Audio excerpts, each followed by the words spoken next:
Good evening, good afternoon, everyone. This is Serotonin. I wanted to share an article that I came across today that pertains to the loss of the Notre Dame Cathedral spire and the fire that occurred there.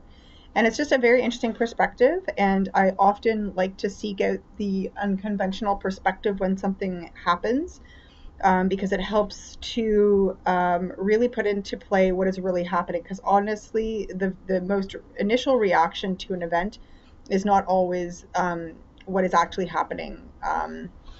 So things, okay, to put it much less confusingly, things are rarely as they seem. So I found this. I mean, I was absolutely devastated to see this footage. I cried when I saw it. I was in public, it was like a stab to the heart. It was like when I saw the footage of the Syrian winged sphinxes being blasted apart by rebels in Syria a couple of years ago or last year. So it really is. It's very, very difficult to see these kinds of things. But when I read this, it was just so compelling, and I really wanted to share this perspective with you. So this man's name is Raine. This is from his Facebook page, and it's titled Energy Update 4/16/2019. And he says, major physical movement and evidence of the new world birthing from the fires of the old. I want to start this off by acknowledging the history, connection, and wonder the Cathedral of Notre Dame has evoked through the centuries and mourn for the art and culture lost. This being said, I need to explain the structure and how it works inside of the world grid, the Lee line flows, or even in simpler terms, the planet's meridians. As the Cabal gained more and more occult power, taking over governments, empires, religious organizations, and eventually the collective drive of the planet, they experimented more and more with diverting the natural pathways the Earth uses to flow seventh-dimensional consciousness through the 3D reality. By studying ancient builder tech, pyramid tech, and most importantly for them, obelisk and spire tech, they were able to inject a sort of acupuncture needle into the grid and draw it from the depths up to the surface. Coordinating the strength of the draw with astrological conjunctions using planetary gravimetrics to supercharge the harmonic resonance in the solar system to create dates, times where massive shifts are possible in the physical levels. In simpler terms, they learned how to create a structure that supercharged manifestation to leap tens of thousands of years of human collective evolution in months. Instead of using this for all, they used it to slowly close the majority of human collective consciousness out of the command seat, hijacking all human collective energy to their will. Through millennia of experimentation, they found if they had hundreds of humans not aware of these energies in close proximity to the acupuncture needle while they began to direct these energies, it became stronger. So they started to build structures around these obelisks and spires.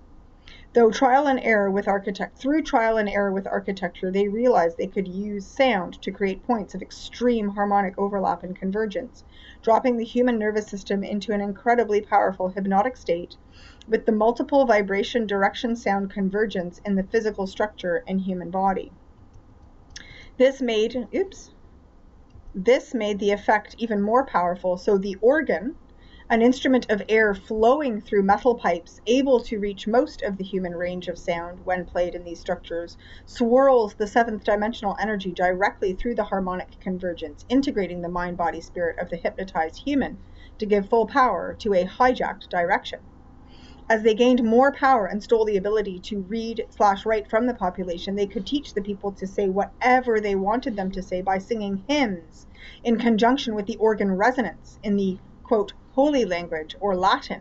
This led to direct hijacking on every level and led to what we know as the Dark Ages. Darkness is lack of information. Light is unlimited information. Spark the Renaissance. This was the first major push to create light in levels strong enough to have effect on the surface of the planet for the first time in many generations. What we are seeing right now is the progression of centuries, if not millennia long, dissolution to this system. Humanity is waking up. Many are noticing how odd the energy feels after the collapse of this spire. Let's explore this. You were born into a system that, despite the fact it has been hijacked, is the only thing you know.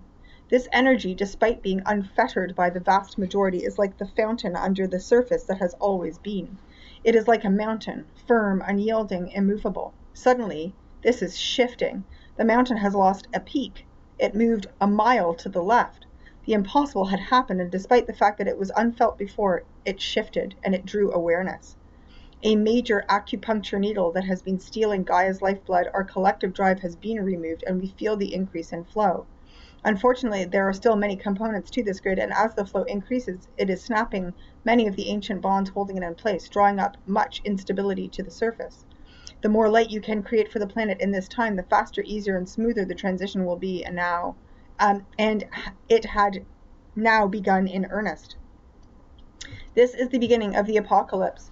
But, like in all things, they have to tell us the truth, so they invert it. It is theirs, not ours. They even gave us fear around the word, which means nothing more than the great unveiling. The first seal has been broken. The first trumpet sounded. We are watching the beginning of the collapse of the powers that should not be. What we can do. First and foremost, recognize your power in your life. You can choose to feed anger, depression, shame, and fear, or you can feed joy, excitement, love, and evolution. The more light, bubbly emotions you can create, the stronger your ability to create them will become. Stay aware of how you feel and act accordingly. This article explains much about what low-high vibration density is and will lay out much of the understanding needed to understand how to raise your vibration field on command. Second, let's try this technique. I want you to think about a time when you were extremely happy and excited. If you can't think of one, make one up. Put a gentle smile on your face, and as you inhale, try to turn up the feeling that you had experienced in that time. And put that smile in with the breath, almost like you are moving the sensation that causes you to smile in with it.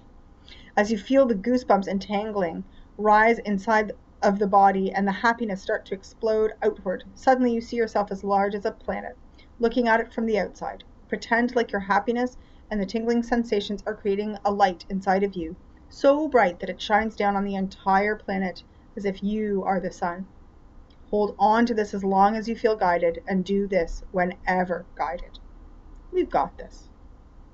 I'm going to put the links in the description box below.